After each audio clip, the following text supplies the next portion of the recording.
Distinguished ladies and gentlemen, a very good morning to you all today.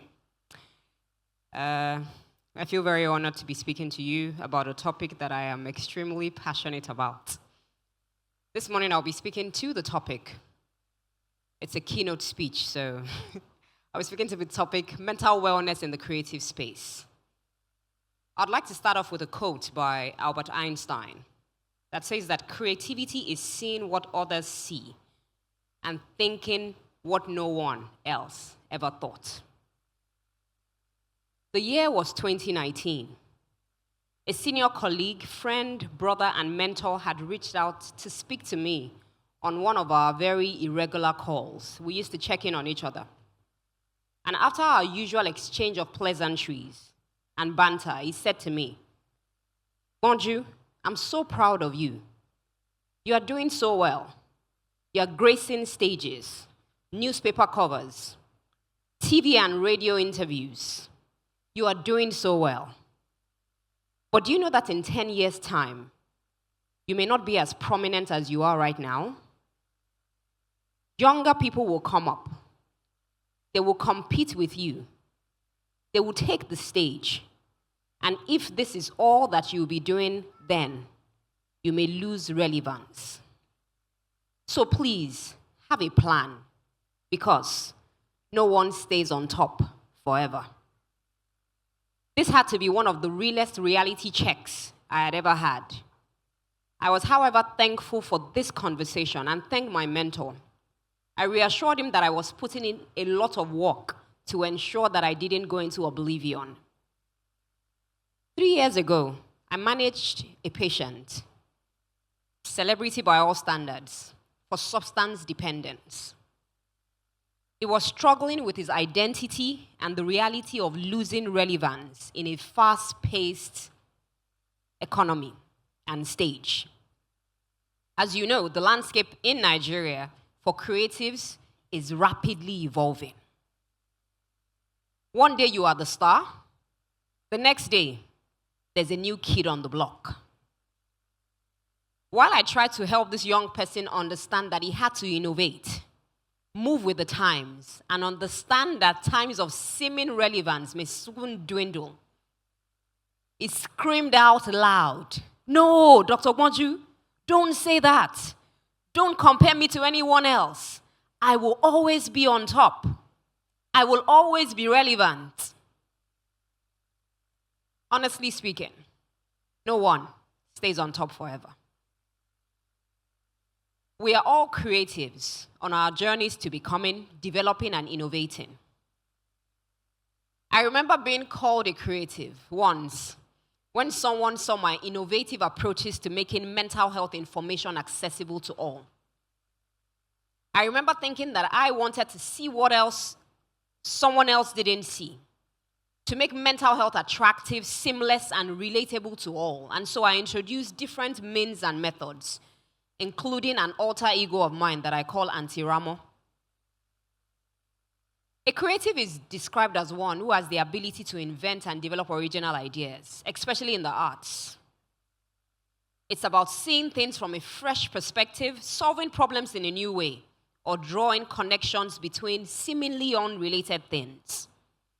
A creative is energized and focused, playful yet disciplined, introverted and extroverted, proud and modest, masculine and feminine, conservative and rebellious. A creative is the one who says, "Am I in the box? Am I outside the box?" A creative is the one who actually says there is no box. Creativity has a lot of benefits to mental health and physical health, including that it improves your mood, sharpens your mind, it helps you fight depression, it relieves stress and anxiety, it helps you get active, can be used as a form of therapy. In mental health, we actually use art, music, dance therapy. Creativity enhances self-esteem, promotes mindfulness, and helps with emotional soothing and release. What is mental health? I'd like to do a small experiment here. You are in the room and you have mental health. Please raise up your hands. You are in the room and you have mental health. A little higher. Why didn't you raise it higher in the first time? And so the reason why most people look around, shy, and say, oh, I'm not sure, mental health, good or bad, is because the first thing that comes to mind when you think mental is what? Yaba left, arrow, the disheveled man or woman on the streets of Lagos or any major city in the world. But you see, the truth is that all of us have mental health. What we all don't have is what? Mental illness. However, all of us are on a journey between mental health and illness. And depending on what life throws at us, we may struggle with mental health issues. Mental health describes the successful performance of the mind. The mind is supposed to be able to help us think, imagine, create, feel, believe, and behave. And when we are mentally healthy, it means that we'll be able to have thriving relationships, cope with the normal stresses of life, contribute our quota to the environment we live in, and engage in productive activities. Creatives face a lot of challenges with their mental health, and this is because of immense deadlines and pressures. They manage expectations and work. Creatives struggle with self-doubt. They struggle with the imposter syndrome. They struggle with criticism from themselves and from others. Creatives fear failure. There's a lot of negative self-talk. I mean, cyberbullying. Is this your last hit? This your last hit was 20 years ago. It hurts. Creatives, of course, struggle with the inability to create, and so they can have what is known as a creative burnout. Creatives struggle with challenges with unpredictable income. There's a show today, there may not be a show in another God knows how many months. There's a lot of social media comparison, and then so there are the wars. Oh, which team is better than which team? Is it team this or team that? Comparing oneself to others, either by yourself or by your fans, can lead to feelings of inadequacy, isolation, and of course, it leads to loneliness. Creatives also live in this economy that we are all living in. Creatives are facing the shege that we are facing. And so whether it's Shege Banza or Shege Pro Max, creatives are also going through a lot. Creatives can be at risk of self-esteem issues, self-perception issues, anxiety, depression, and a lot of creatives these days are turning to substances of abuse, either to run away from pain or to run towards pleasure. Creatives also have problems sleeping because at night is probably when their brain wakes up the most. And so now that I have spoken about all the problems and issues and challenges and obstacles that creatives can face, how can you as a creative help yourself? I'll be sharing 10 steps to ensuring wellness for the creative. And the first step is, dear creative, know yourself. Self-awareness is key. God has entrusted you with yourself. You must also be able to regulate yourself and your emotions. You must learn what I call the key skills of care. C being communication, A, assertiveness, R, resilience, and E, emotional intelligence. Number 2, dear creative, innovate or die. I know it sounds harsh, but you can't remain in the same place and expect that the world will continue to give you the same respect day in, day out. Own your craft. Improve on yourself. Decide to be better every day. In the words of Ernest Hemingway, there's nothing noble about being superior to another man. True nobility comes from being superior to your own self. Number 3, to thine own self be true. That's a Shakespearean word. And man, woman, know thyself. Embrace imperfection. You will fail. And it is okay. It's okay to fail, but fail forward. I mean, ask Thomas Edison. Ask Disney. Thomas Edison said, I didn't fail 10,000 times. I have successfully found 10,000 ways that it would not work. Number 4, have a mentor.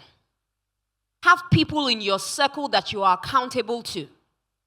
Have people who can tell you the truth no matter what. Because it will be tough on some days, and some people will not always smile with you. Number 5, make your mental health and wellness a priority. Prioritize self-care. Self-care is not selfish. If you keep saying, I will give the world what is left of me, if you are empty, you really won't be able to give the world anything. Ensure you eat healthy, you sleep sufficiently, and you get regular exercise. This one is difficult, but I'll say it. Celebrate your wins. You know, there's this line in a song that I like very much. It says, Kenechukwu, clap for yourself. Well done. You're a legend in the making, Malcolm. Celebrate your wins. No matter how small, celebrate your wins. Be proud of the work that you have done while you are on your way to doing bigger and better. I say to you today, I could actually kneel down and roll on this stage. Dear creative, please don't do drugs. Avoid substances of abuse. It's a difficult conversation to have because it looks like it is the norm rather than the exception. Yes, substances will make you feel high. Some people say that, oh, it gives them inspiration. But trust me, your mind works better when you are not on Kolos, when you are not on Ghana Loud or Canadian Loud. Keep your mind clear at all times. Learn healthy coping mechanisms. Talk to someone. Get material. Get information. Exercise. Listen to music. Do things that you enjoy. Number 8, I say to you, get healthy doses of vitamin R. Can anyone guess what vitamin R is? Rest, rest, and rest. Rest because it will help you refuel. It will help you recharge, and it will help you get rejuvenated. Think breaks. In the book Deep Work by Cal Newport, it speaks about taking think breaks. Bill Gates does it. Carl Jung did it. Every once in a while, turn off your phone. Get away from the distractions of modern life. Recharge and refuel. Allow time for relaxation and rejuvenation. Number 9, learn how to use isolation and loneliness. Isolation and loneliness are not necessarily bad. Even in the good book, it was said that men took time away to recharge and refuel. Please learn how to set boundaries and learn how to say no. You don't have to say yes to every request. You don't have to say yes to every offer. And last but not the least, I encourage you today and every day to learn to ask for help. In this day and age, many of us feel like we have only arrived because we did it by ourselves. A lot of young people and young creatives want to own it and say that I did it by myself. Nobody helped me. I got here by myself. But to be honest, nobody gets anywhere by themselves. Learn to ask for help. Connect with fellow creatives. Connect with mentors. Or connect with a therapist. As I close, I'd like to remind you that mental wellness in the creative space is crucial for maintaining productivity, inspiration, and overall well-being. You must remember all times that prioritizing your mental wellness is essential for creativity, productivity at all times. I'd like to end with a quote by Professor Vikram Patel, that mental health is too important to be left to the professionals alone, and mental health is everybody's business. Distinguished ladies and gentlemen, thank you very much for your time and attention. Ladies and gentlemen, a round of applause for Dr. Gbonjubola Abiri. Thank you.